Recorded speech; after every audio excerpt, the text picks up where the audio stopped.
ఈరోజు మన క్వశ్చన్ ఏంటంటే what is escape velocity, obtain an expression for it. ఇది 4 మార్క్స్ క్వశ్చన్ అనమాట. 4 మార్క్స్. చాప్టర్ వచ్చి gravitation, junior intermediate physics. So ఇక్కడ ఎస్కేప్ వెలాసిటీ ఎంత అనేది చెప్పాలి, అది కూడా ఎక్స్ప్రెషన్ రూపంలో చెప్పాలన్నమాట. సో దీని డెఫినేషన్ తీసుకుంటే ఫస్ట్ ద మినిమం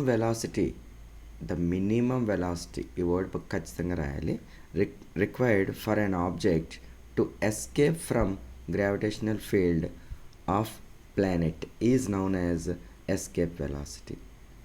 ఇక్కడ ఒక ఆబ్జెక్ట్కి మినిమం వెలాసిటీ ఎక్కడి నుంచి ఎందుకు అంటే to escape from gravitational field, అంటే ఎర్త్ యొక్క గ్రావిటేషనల్ ఫీల్డ్ నుంచి ఎస్కేప్ అయ్యి దూరంగా వెళ్ళిపోవాలంటే ఎంత వెలాసిటీ అవసరం అవుతుంది, దాన్ని ఎస్కేప్ వెలాసిటీ అంటాం అన్నమాట. సో ఇప్పుడు ఏం చేద్దాం, consider an object of mass m on surface of a planet of mass capital M and radius capital R. ఇక్కడ ఒక ప్లానెట్ని తీసుకుందాం. ఇది ఒక స్పెరికల్గా ఉంది ప్లానెట్. దీని యొక్క రేడియస్ వచ్చి capital R. Mass of this planet is M. జనరల్గా ప్లానెట్ అంటే మనం ఎర్త్ అని తీసుకుంటాం.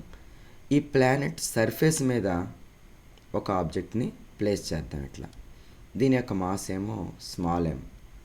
దీన్ని మామూలుగా ఎంత వెలాసిటీతో మనం పైకి విసిరినా కూడా ఇది టెర్రెస్ట్రియల్ ఎలిమెంట్ కాబట్టి భూమికి సంబంధించింది కాబట్టి మళ్ళీ భూమి మీదకి వచ్చేస్తుంది. కానీ అలా రాకుండా ఉండాలంటే మనం ఎంత వెలాసిటీతో దీన్ని అప్వర్డ్ డైరెక్షన్కి ప్రొజెక్ట్ చేయాలి. సో అదే ఈ క్వశ్చన్ యొక్క అర్థం అనమాట. సో దీంట్లో మనం ఫస్ట్ ఏం తీసుకుందాం, gravitational potential energy of the system. Gravitational potential energy of system తీసుకుంటే that is equal to gm/r. g అంటే universal law of gravitational constant, capital M అంటే mass of the planet, r mass of the earth, small m అంటే mass of the object on the surface of that planet or earth. Radius means radius of that planet. ఇది equation number 1. అలాగే ఇప్పుడు ఈ M అనే ఆబ్జెక్ట్ని మనం పైకి విసురుతున్నాం కదా, దీని యొక్క కైనెటిక్ ఎనర్జీకి ఎక్స్ప్రెషన్ తీసుకుంటే KE is equal to ½ mv². అంటే మామూలుగా మనం ఏదైనా ఒక ఆబ్జెక్ట్ని కనుక అప్వర్డ్ డైరెక్షన్లో ప్రొజెక్ట్ చేస్తే దాని యొక్క ఎక్స్ప్రెషను టర్మ్స్ ఇట్లా వస్తాయి. కానీ ఇక్కడ ఏంటి, మనకి ఎస్కేప్ వెలాసిటీ కావాలి కాబట్టి this is VE. So this is equation number 2. ఇప్పుడు మనం ఈ సెకండ్ ఈక్వేషన్ని థర్డ్ ఈక్వేషన్ని ఈక్వేట్ చేద్దాం. ఈక్వేషన్ 1 అండ్ 2, 1ని 2ని ఈక్వేట్ చేద్దాం. ఎందుకంటే నాకు కావాల్సింది ఏంటి, VE కావాలి కాబట్టి second equation left hand side రాసుకుంటున్నాను. ½ mVE² is equal to gmm/r. ఇక్కడ small m gets cancelled. So left hand side VE² is equal to 2 పెట్టి మల్టిప్లై చేస్తే 2gm/r. ఇది వచ్చింది ఎక్స్ప్రెషన్ అన్నమాట.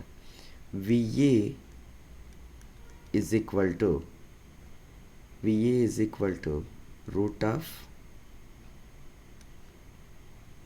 2gm/r. ఇది ఎస్కేప్ వెలాసిటీ ఎక్స్ప్రెషన్. అంటే దాని యొక్క గ్రావిటేషనల్ కాన్స్టెంట్ వాల్యూ సబ్స్టిట్యూట్ చేసి మాస్ ఆఫ్ ది ప్లానెట్ పెట్టి ఆ ప్లానెట్ యొక్క రేడియస్ని కనుక మెన్షన్ చేస్తే ఎంత వెలాసిటీతో మనం ఒక ఆబ్జెక్ట్ని అప్వర్డ్ డైరెక్షన్ ప్రొజెక్ట్ చేస్తే వెనక్కి తిరిగి రాకుండా ఉంటుంది అనేది expression. This is equation number 3. దీన్ని ఇంకా ఫర్దర్గా మనం సింప్లిఫై చేసామనుకోండి, వీ నో మన acceleration due to gravity small g is equal to gm/r². ఇది మన అందరికీ తెలిసిందే. సో కాబట్టి ఫ్రమ్ దిస్ జిఎం ఈ right side GM is equal to GR square. So ఈ జిఎం వాల్యూ తీసుకొచ్చి మనం దీంట్లో సబ్స్టిట్యూట్ చేసామనుకోండి, ఏమవుతుంది? VE is equal to 2 into small GR square divided by capital are. Route ఉంటుంది దీనికి.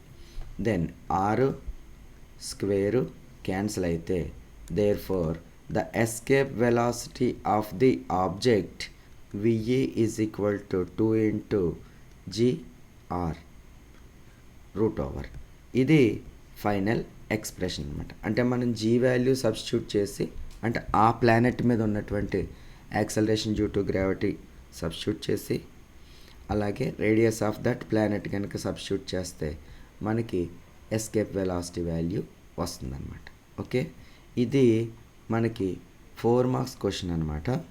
సో కాబట్టి సింపుల్గా ఈ మ్యాటర్ రాసి ఈ ఎక్స్ప్రెషన్ రాయాలి. డయాగ్రామ్ లేకపోయినా పర్వాలేదు, మీకు అర్థం అవడానికి డయాగ్రామ్ వేసాను.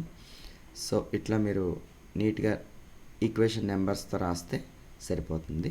ఫైనల్ ఈక్వేషన్కి మాత్రం ఒక బాక్స్ వేయడం మాత్రం మర్చిపోవద్దు ఎగ్జామ్లో రాసినప్పుడు. Okay, thank you.